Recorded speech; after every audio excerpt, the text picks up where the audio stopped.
there's 4 strong mages in the 1v1. Yeah. It does, 100% depends on these guys. We would definitely love to see variety, but again, that was extremely exciting, so. There is just so much beauty in playing or watching a good Kalista. Makes me quite sad that she's kind of out of the meta. Honestly, I like just seeing anything played good. You talk about a good Kalista. I had fun watching a good Garen play yesterday. I've never seen a good Garen. I thought Peke was pretty good enough. I don't know. Did you see his build, man? Yeah. I mean, the play, right? That's not play. I think if Peke actually built right, I would have enjoyed that Garen game, but it was just abysmal what he ended up buying. Did get the sexy double kill. All right, well, back to this 1v1. Maple did take that victory in the opener. This is a best of 3, by the way. That means if he takes this game, what does it mean, Krepo? What does it mean? It means he wins. That's how best of 3 work. If you win 2 games, you generally tend to win. Sometimes you gotta spell it out for him. All right, Uzi now, seeing the light, hovering again on the cannon. Now, Katarina, I'd love to see it, but definitely not good in the 1v1 scenario, so. Also has that hidden passive that Yasuo has where she deals more damage on the enemy team as opposed to yours. It's a tricky one. Not able to counter. Varus is actually very likely. Did he actually already lock that in? Yeah, it's locked in. Green border means it's border is gone, so. Oh, Uzi also gonna switch it up. I like it. We do get the variety here. And it'll be Maple's second attempt. I mean, this matchup is... Oh, wait a second, yeah. The thing is flipped. Let's see if Maple can get on the board as well. We've seen this matchup in particular before. Some of the limiting factors is mana on the Lucian. And you basically want to get really efficient E's out as you dodge a Varus E yourself. Just get out of the hail of arrows, then double tap, into Q double tap.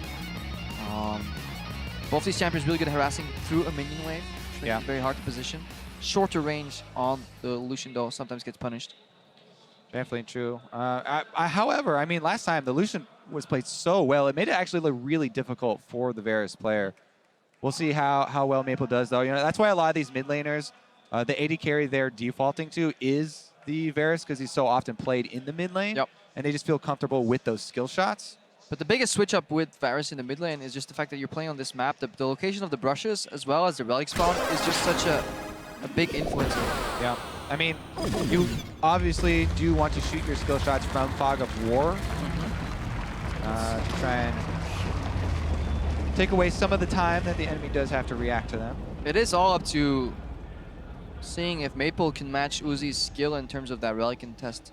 Because that's honestly where he's been fantastic throughout the entire of this tournament. Yeah, I mean, there is some randomness to the second spawn, but it always does start at 215, right? Plus, if someone doesn't take it right at 215, then it's really hard to judge. Minions have spawned. All right, both defensive. Yeah. I can feel the pressure. Tension's definitely there. Quick look-see at Maple's runes. Even the Poro down there. Maple, ooh, nice adaptation. 15 armor in his kit, 14% attack speed, 8.5 physical damage. Oh, so he's taking even more armor than last time. Yeah, normally it's like around 8, I believe. Doubling up. 9 is just yellows, just flat yellows. So he's going also 18-0-12 heavily into the resolve tree here. It's a style that Uzi used to go for mastery-wise, but Uzi generally goes more offensive in the runes. We're just going to confirm that here. Yeah, Uzi's only running 9 armor on her. That was a weird path there by Maple right through those range ones, but he does look how little damage he's taking from these minions. Like, he can actually fake Uzi into a trade. Like, if you're so used to trading patterns that you win, say 3 minions plus me in a bad spot is going to make it win. The problem is that when Maple runs this much armor, these minions are almost doing no damage to him. And Uzi is speccing more into mana regen. Again, his glyphs are so heavy on mana regen. He's running 6 or 7 of them. If we go back to that Uzi checklist for 1v1s we talked about, though, step number 1 has always been wave control. Yep. He's got it yet again. Hit that level 2, pushing into the turret. Even though it did cost him CS, he has it on Maple's side of the map. Maple looking for brush control again. Nice dash from Uzi. That's what you're looking for. And then a double tap maximum value for CS lost it, which he can leverage, just as you were saying, into minion push. Meanwhile, Maple, got to compliment him for his dodges on the Qs that Uzi's been doing, but there's that relic contest you're talking about for Uzi. Tanking a cannon creep here, so Uzi's very happy with that. Ignite from Maple comes out. Resets. If Uzi can get away, it's good for the summer trade. Cool down there on the Q, so no arrow gonna come out in the chase. I love the flow though. He baits Maple to contest the brush, dodges the hail of arrows with his dash, gets the relic, and then baits the summoner right now. If Uzi can punish really quick right here, he's in a good spot. Good trade from the brush. Doesn't dodge at the very end, but still pretty nice one there. Maple actually pushing this one right into the turret, and Uzi may lose out. So creative from Uzi to wait instead of basing right there. Messes up some CS. Forces Maple to stay, however, but not a good dash. Almost predicts where it's going to come. He knows exactly where the hail of arrows goes mid animation, so he doesn't even have to look at where it's landing. Still though, Maple, you know, pushes it in, does get that pretty decent CS lead. He's running low on mana now, so mana is definitely going to be more of an issue for the Varus at this stage than the Lucian. Yep, and definitely so. That plays into the Warlord's effect as well. If Uzi's not continuously getting poked, he will just eventually sustain up to 100%, just like Maple will.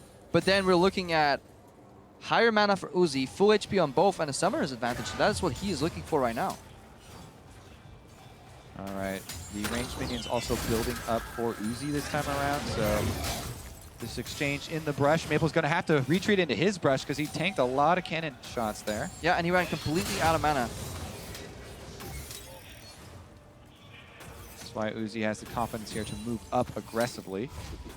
See what the first purchase is. Maple want to freeze maybe and try to deny more minions. He already has a pretty sizable minion lead. Uzi's not going to let him do it. No, definitely negating that possibility. Uzi always kind of fake basing brushes. Oh, I love that Q. That was great to see there from Uzi. Yeah, and if he gets away with this recall as well. Still pretty equal. Oh, he doesn't have enough mana. Nope. Can see him leave. You can see him, but can't touch. You can look, but can't touch this. All right, both of them going to get off the recalls then. Pretty even. Just that 3 CS lead. Again, the attack speed focus here for Maple. Ooh, that's... This one for Varus. So, Varus, you do want to try and get... I mean, you could say, hey, he'll stack up that passive and then try and pop it. But it is going to be kind of difficult unless you're saving your hail of arrows to pop it. Remember, at level 6, unreliable. You have another third spell that you can weave into rotation. I think that's what you end up doing. You slow him with the hail of arrows. Yeah. Triple attack, tap, tap on the Q. An ultimate that is one of the most notorious skills in the game from people missing. It looks so comical. We need like a surprise party Maple, surprise party Varus fun, just so you can get comical effects. Uzi aggressively going for the contest. Look at the culling coming out as well. Maple trying to sidestep, it's so hard. Oh my. Love that play. Uzi knew, even if he loses the access to the relic, he will get level 6 versus level 5 because he played the earlier lanes better. This was... It can't all be coincidence. There has to be planning to this guy. He's good, as well as smart. Good. How good's Uzi? Turns out Uzi's pretty good at League of Legends. Pretty good. I don't know if there are any Curb Your Enthusiasm fans. Maple here, though, is sustaining as well decently. Has to chug through all the potions to even up that health. It is enough, though, that he can stay for some extra minions, which he really does need. You can't afford to have another poor purchase. Ooh, max channel Q. Doesn't do too much damage. Yeah, it does almost none, actually. It's an activator for stacks. That's all it's built for. It's a rank 1 Q that you just want to block that passive from Varus, percent health. Fumbles the minion there. Each one does actually count here. Pretty intense as far as the mid game goes. Just think about late game, though, and what the picture is going to be like, because this culling is such a huge tool. And it's, even if you miss the beginning, or you miss half of it, or you miss the end, it's still going to provide a lot of value. Whereas the Varus ultimate, you miss your Varus ultimate, out the window, 0 value. It's over, And the Lucian just smashes you. So, Uzi a lot more pressure on the Varus. Getting comfortable with dashing into the minion wave for double taps with the Maple. He has enough AD to make it worth to win that trade, as opposed to the minion damage that he's taking. It's one of those adaptations that you can make. Oh, look at the weaving of these double shots in the passive. That's an ult from Maple, disengaged, but bad stack proccing. Maple not optimizing that passive. 3 stacks on him now. He's going to back up, does get the Q, but he's no exit. Down for. And Uzi is going gonna be your 1v1 champion.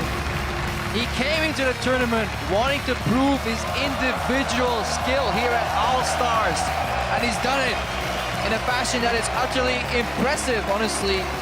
Molding the AD carry style with a hybrid efficiency, with that resolve 3, and honestly, playing it to perfection. I'm also glad he got one victory in there with the Mage, with the Syndra in the mirror match as well, just to prove that he can also do it that way.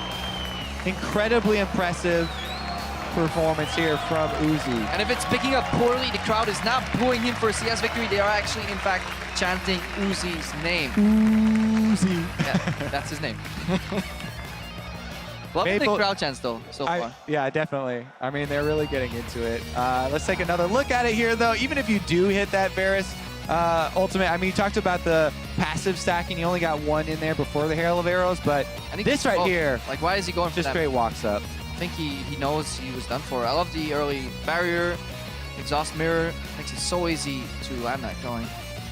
And this is a guy, I mean, he's been touted as one of the best AD carries for so long. Yeah. And always the first thing you mention with him is the laning phase. You know, obviously he has done a lot of really intense mechanical plays on the world stage, you know, in semifinals and stuff, but the laning phase has been one of the #1 things that everybody will list. Yeah, and especially if you go back in time and you look at some of the stuff he was pulling out, he was very kind of doing it first in terms of the laning phase. He was the first AD carry to kind of maximize, like, weaving in auto attacks in between trying to CS. Now, everything is so common, you know, and AD carry has been solved a little bit, but for me, watching Uzi in his prime in the early days, like around Season 3 as well, it was just so beautiful to watch how far ahead he was of the other AD carries. Yeah, especially the animation canceling, because, like, yeah, you know, there are some champions that animation canceling is super high value, and you notice it a bunch. And a lot of the AD carries, it's not quite to the same point like Riven or something like that. But it seems like every single AD carry champion that he plays, he's saving like that millisecond between the exchange, getting the auto off instantly after his spell. It's walking in the right direction. Pretty to watch. He would always play, like, have good wall tumbles on Vayne, for example, to just get the Q out a little bit sooner. It's just so satisfying to watch your player kind of solve how you need to play a champion, and then other people could follow up. He wasn't the only one in the time, but he's definitely a legacy player for me. Yeah, I mean, if the Hall of Fame, you know, does get built for League of Legends, I think he's right next to Kobe. He's got there will be Uzi right there. But that's enough for us, guys. Let's send it down to the stage to Dash, who's on